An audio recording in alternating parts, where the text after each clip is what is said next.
How can a thinker transform the world? We are so used to examples such as Isaac Newton and Thomas Jefferson that we don't pause to examine the mechanics. Today I'm going to talk about Confucius, who arguably restarted Chinese civilization. In the 6th century BC, the late Zhao dynasty was in disarray. Nominally, princes, still unified under an emperor, were independent states, fighting each other.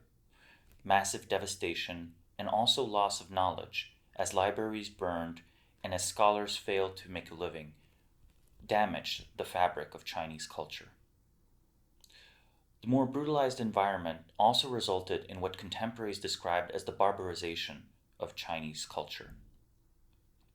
Confucius, seeing these troubles around him, undertook a program of research, study, and teaching.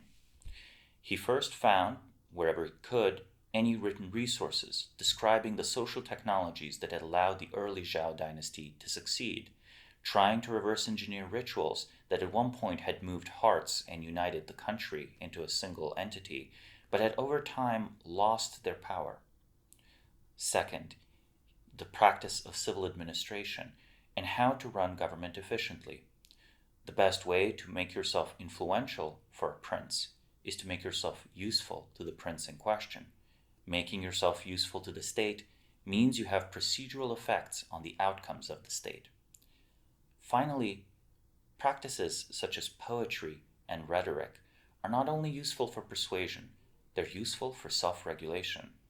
Confucius noted that to alter the world, you should first alter your hometown or your palace.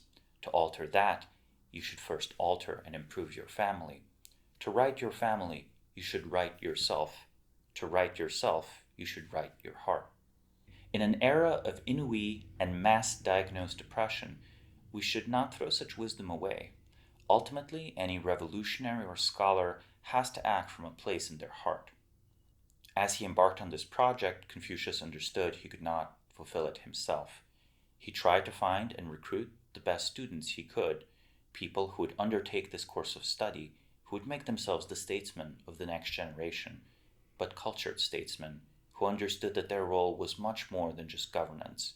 Their role was to rebuild Chinese culture from the ground up. Ever since, whenever China has tried to rebuild its culture, it has taken some of the texts that Confucius produced, but not the Confucian strategy itself.